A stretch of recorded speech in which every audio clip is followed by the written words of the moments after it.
तीफी भट्ट के बिनोई जवेद भट्ट कत्ल केस के अंदर एक अहम पेशरफ्त हुई है। वो अफराद कितने हैं, क्यों रेड की गई, क्या वजूहात थी। जवेद भट्ट का मर्डर हुआ था और उनके मर्डर की जितनी कड़ियां थी वो जाकर ट्रकावाला ग्रुप से मिल रही थी। जवेद भट्ट साहब के बेटे हैं, उनकी मुलाकात सीसीपी लाहौर बिलाल सिद्दीक कमियाना से भी हुई और उन्होंने उन्हें रिक्वेस्ट की कि हमारा जो केस है ये भी सीसीडी को ट्रांसफ़र किया जाए। ये पहली दफ़ा हुआ है कि तीफी भट्ट के मुकाबले के बाद ये अब पुलिस जो है वो दूसरी पार्टी के खिलाफ भी जो है उन्होंने चढ़ाई शुरू कर दी है। स्टेट ने ये कहा है कि हम हर तरह से अपनी फोर्स के साथ खड़े हैं।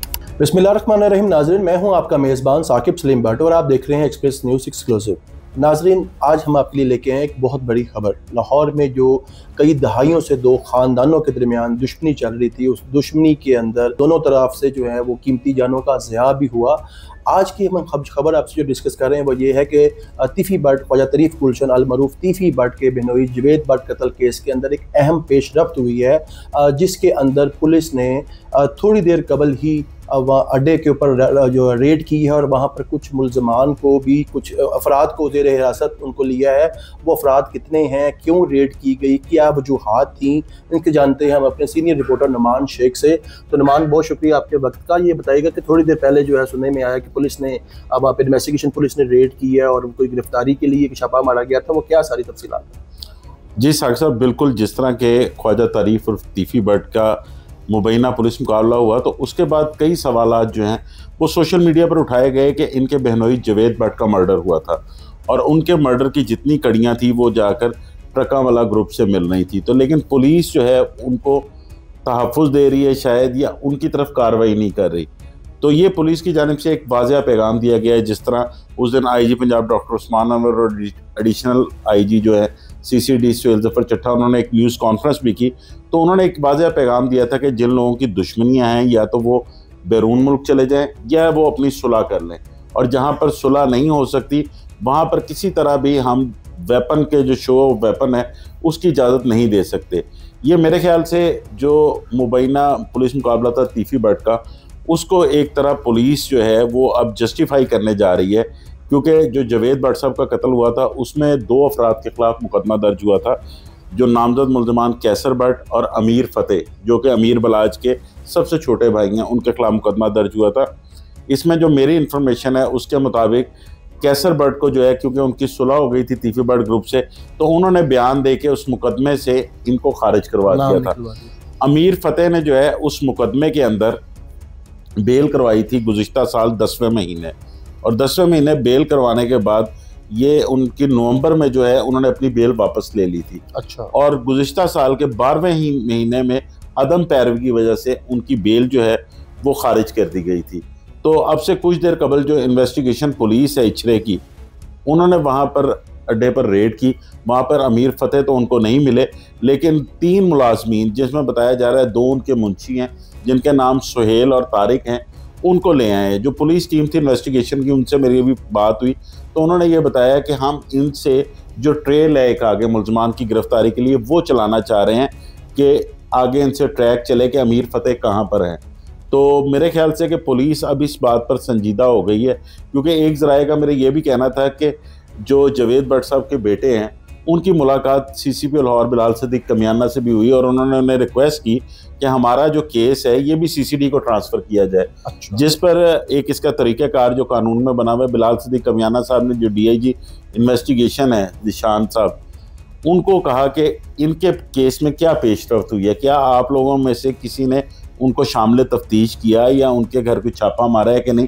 तो उस पर जो है वो उन्होंने बताया कि हम इस पर अब काम कर रहे हैं और इस पर भी जल्द रिज़ल्ट आएंगे। तो मेरे ख्याल से जो ज़िशान रज़ा साहब हैं उनकी हिदायत पर जो है वो इस केस में अब तफ्तीश को आगे बढ़ाने के लिए ये अड्डे पर छापा मारा गया, क्योंकि इससे पहले अभी तक वहाँ पर कोई रेड नहीं हुई थी। जिस वक्त पुलिस ने शूटर्स को गिरफ़्तार किया था तो उस वक्त भी उनकी कड़ियाँ जाकर अड्डे से मिल रही थी, तो लेकिन वहाँ पर रेड कोई नहीं की गई थी। ये पहली दफ़ा हुआ है कि तीफी भट्ट के मुकाबले के बाद ये अब पुलिस जो है वो दूसरी पार्टी के खिलाफ भी जो है उन्होंने चढ़ाई शुरू कर दी है। सीटीडी का क्या रोल है? क्या सीटीडी ने ये केस टेक ओवर कर लिया हुआ है कि अभी इन्वेस्टिगेशन ही उसकी जारी चल रही है? देखिए साकिब साहब, मेरी इन्फॉर्मेशन के मुताबिक अभी तक तो सीसीडी ने ये केस टेकअप नहीं किया। उसमें क्योंकि हर चीज़ का एक तफ्तीश का तरीक़ाकार है। जब इन्वेस्टिगेशन पुलिस ये देखेगी कि उनके बस की बात नहीं रही, तब ये केस सीसीडी को ट्रांसफ़र होगा। इसमें जो दूसरा मुखालिफ ग्रुप है, जिस तरह ख्वाजा तारीफ और तीफी भट्ट थे, उनका केस भी आप देखें कि उसमें जेआईटी बनाई गई थी। बिल्कुल। उस जेआईटी ने अपनी तमाम तर तफ्तीश की, जिसमें गोगी भट्ट को उन्होंने बाद में गुनहगार लिख दिया था, जबकि साबिक अफसरान उनको बेगुनाह कहते रहे थे, सोशल मीडिया पर भी और मीडिया के सामने भी। जिस वक्त तीफी भट्ट को दुबई से गिरफ्तार किया जाता है, उस वक्त फौरी तौर पर केस जो है वो सीसीडी के पास ट्रांसफ़र होता है। उससे पहले इन्वेस्टिगेशन पुलिस के पास ही था। मेरे ख्याल से इस केस में भी पुलिस जो है वो शायद इंतज़ार कर रही है किसी बड़ी गिरफ्तारी का, कि अमीर फतेह को या तो गिरफ्तार किया जाए, तो उसके बाद शायद ये केस जो है वो सीसीडी में ट्रांसफ़र किया जाए। उससे पहले एक इन्वेस्टिगेशन अपनी केस की कंप्लीट फाइल जो है वो मुकम्मल करेगी कि हमने यहाँ रेड किया, इन मुलजमात के बयानात लिए और ये मुलजमान जो है इसमें ज़मानत पे हैं, या इनको जो है वो अदालत से इनकी बेल कंफर्म हो चुकी हुई है।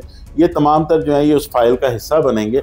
उसके बाद ये केस मेरे ख्याल से तमाम जो कागजी कार्रवाई के बाद सीसीडी को ट्रांसफ़र होगा। अमीर फतेह टीपू जो है इस वक्त मतलब क्या गिरफ्तार नहीं हुए, या घर नहीं थे, या कहाँ पे हैं, क्या स्टेटस है उनका? देखिए, जो इन्वेस्टिगेशन पुलिस की टीम को हेड कर रहे थे उनसे मेरी बात हुई है। उनका ये कहना है कि वहाँ पर हम अमीर फतेह के लिए ही गए थे, लेकिन वहाँ पर वो मौजूद नहीं थे। ना ही उनका ये भी उन्होंने साथ बताया कि वहाँ पर कोई वेपन वाले अफराद भी मौजूद नहीं थे, क्योंकि जिस तरह सीसीडी की जानिब से एक वेपन फ्री स्टेट करने की कंपेन चलाई जा रही है, तो मेरे ख्याल से जो दुश्मनदार लोग हैं उन्होंने भी अपने वेपन जो है वो अंडरग्राउंड कर लिए और गनमैन भी शायद इधर उधर कर दिए।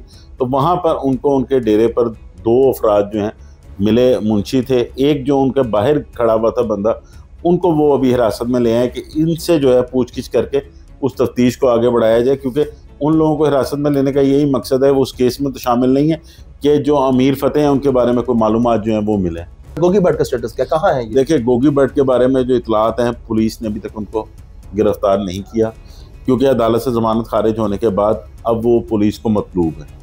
तो इस वक्त पुलिस उनकी गिरफ्तारी के लिए छापे मारी है। मुख्तलिफ जगह पर सोशल मीडिया पर मुख्तलिफ खबरें गलत भी चलती रहीं, लेकिन जो सीसीडी ऑफिशियल्स हैं या पुलिस ऑफिशियल्स हैं उनसे मैंने तस्दीक की है, उनका ये कहना है कि ताहाल गोगी भट्ट को गिरफ्तार नहीं किया गया। इसी तरह जिस तरह अमीर मौसम साहब थे, वो उनको अदालत ने बेल दी हुई थी इस मुकदमे में, क्योंकि उन तक भी कई कड़ियाँ गई थी, तो उनकी बेल कंफर्म भी हो चुकी थी इस मुकदमे में, और जो दीगर शूटर से उनकी बेलें भी हो चुकी हुई थी। लेकिन जो पुलिस अफसरान से मेरी बात हुई तो अमीर फतेह का स्टेटस इसमें यह था कि अमीर फतेह के बारे में तफ्तीश में कुछ भी लिखा नहीं गया, ना उनको अभी तक गुनहगार लिखा गया है, ना उनको बेगुनाह लिखा गया। तो मेरे ख्याल से उनको पुलिस जो है या तो वो बेल करवा के खुद जो है वो शामिल तफ्तीश होंगे, या शामिल तफ्तीश नहीं होते तो पुलिस उनको गिरफ्तार करके फिर उसके बारे में उनके बारे में हतमी स्टेटमेंट जो है वो कागजी कार्रवाई का हिस्सा बनेगी, मिसल का हिस्सा बनेगी कि ये जावेद भट्ट के मर्डर में उनका कोई रोल था या नहीं था। अगर नहीं था तो किसका रोल था, उनसे शायद तफ्तीश जो है वो आगे बढ़े। तो नुमान, ये जब जेआईटी पहले बनी थी उसके अंदर एक नाम आया था आरिफ का।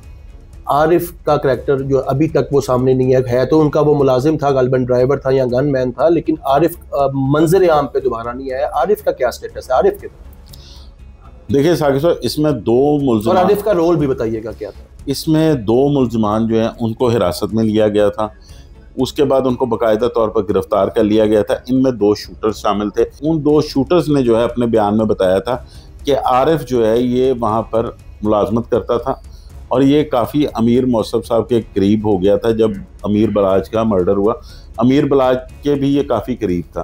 तो इसने इन शूटर्स को ले जाकर उनसे मिलवाया था, जिस पर उन्होंने कोई घर देने का या मुख्तलिफ चीज़ें जो सामने आई थी, को पैसे देने का कहा था, वादा किया था। हाँ, वो उसमें जो है आरिफ मली जो मरकज़ी किरदार था, जिसकी गिरफ्तारी के लिए मुख्तलिफ मुकामात पर पुलिस छापे भी मारती रही। उस वक्त OCU की टीम में जो हेड कर रहे थे फैसल शरीफ साहब, जो कि DSP OCU मॉडल टाउन थे, उन्होंने इसमें 3 मुलज़मान को जो है वो गिरफ़्तार किया था।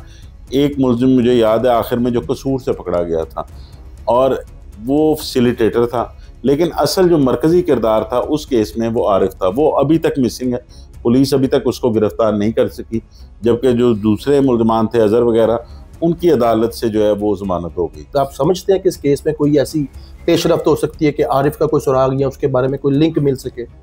देखिए, अब पुलिस जो है वो सीरियसली CCD जो है वो इस केस को टेकअप करेगी। जो सुहेल ज़फ़र चट्टा साहब हैं जिस तरह उन्होंने आकर मीडिया पर ऐलान किया है और जो ट्रैक रिकॉर्ड इस वक्त चल रहा है, जिस तरह के सीसीडी के पास पुलिस अफसरान हैं, तो अब मेरे ख्याल से तो दोनों साइडों पर जो है वो मुल्ज़िमान की गिरफ्तारी के लिए पुलिस हर तरह कोशिश करेगी, हर तरह की काविश करेगी। इसमें जो सीसीडी और जो इस वक्त गवर्नमेंट है वो एक पेज पर मौजूद है। जो मेरी कई पुलिस अफसरान से बात हुई सीसीडी के, उनका ये कहना था कि तीफी बट मुकाबले के बाद हम पर कई सवालात उठाए गए, लेकिन उसमें स्टेट ने हमारा पूरा साथ दिया। स्टेट ने ये कहा है कि हम हर तरह से अपनी फ़ोर्स के साथ खड़े हैं, फ़ोर्स के ऑफिसर्स को भी प्रोटेक्ट किया जाएगा। किसी तरह की सोशल मीडिया कैंपेन से आपने बिल्कुल नहीं घबराना। जो जराइम पेशा नासिर हैं, जो मफरूर मुल्ज़िमान है, ख्वाह वो कितने ही ताकतवर क्यों ना हो, उनके ख़िलाफ़ जो है वो कार्रवाई भरपूर होगी। इसी सिलसिले में जो है वो अमीर फ़तेह के ऊपर भी रेड किया गया, क्योंकि इसकी थोड़ी सी मैं बैकग्राउंड बताऊं। इसमें जो मेरी पुलिस अफसरान से बात हुई थी, उनका ये कहना था कि FIR में जो है वो कई नकाइस से शामिल, कई नुक्स है, क्योंकि उसमें अमीर फ़तेह और जो कैसर बट थे इनको नामजद किया गया था मौके पर उनके कोई होने के शवाहिद नहीं मिले थे। इसी वजह से जो शूटर्स हैं उनकी भी बेलें हो गई थी, और क्योंकि अदालत में पूरे प्रूफ दिए जाने थे, जियो फेंसिंग वगैरह भी वहाँ की हुई थी और CDR वगैरह का रिकॉर्ड भी लिया जाना था। लेकिन अब क्योंकि नामजद मुल्ज़िम जो है, एक तो जो है वो मुखालफिन के कहने पर जो है उसका नाम तो निकाल दिया गया कैसर बट का, अब दूसरा अमीर फ़तेह बचा है। अमीर फ़तेह जो है वो अदम पैरवी की वजह से उसकी जब बेल खारिज हुई तो अब वो एक तरह का अदालती मफरूर भी बन चुका है। तो अब पुलिस जो है अगर जावेद बट के कत्ल को इसको फाइनल हल करना चाहती है इसके केस को, तो उस केस में फिर अमीर फ़तेह के जो है उनके बयानात भी लाजमी हैं, उनसे तफ्तीश भी लाजमी है, और आरफ की गिरफ्तारी जो है वो भी लाजमी है। जी नाज़रीन, जैसे कि आपने सुना नुमान शेख से कि जब उनका कहना था कि जो 3 अफराद को ज़ेर हिरासत में लिया गया, इनसे तफ्तीश की जा रही थी, और एक आम तासुर चल रहा था कि पुलिस इस दुश्मनदारी के सारे मामलात के अंदर वन साइडेड चल रही है, दूसरी तरफ वो वहाँ पे नहीं गई। लेकिन जावेद बट मरहूम के कत्ल के अंदर जो नामजद मुल्ज़िम थे अमीर फ़तेह, उनकी गिरफ्तारी की, क्योंकि अदम पैरवी की वजह से उनको गिरफ्तार करने के लिए या उनको पकड़ने के लिए वहाँ पे रेड की गई, और एक आम तासुर जो पुलिस की तरफ से आ रहा था कि वन साइडेड चल रहे हैं, और पुलिस ने तमाम तासुर जो है वो ना सिर्फ ख़त्म किया बल्कि 3 अफराद को जो हिरासत में लिया है और उनसे तफ्तीश का अमल जारी है, और उम्मीद जाहिर की जा रही है कि उनसे कुछ मज़ीद इंकशाफात हो सकते हैं। और इस पर जो भी डिटेल सामने आएगी नाज़रीन हम आपको ज़रूर आगाह करेंगे इसे। आज तक के लिए इतना ही, मिलते हैं किसी नए व्लॉग में नए इशू के साथ। अपना ख्याल रखिए। अल्लाह हाफ़िज़।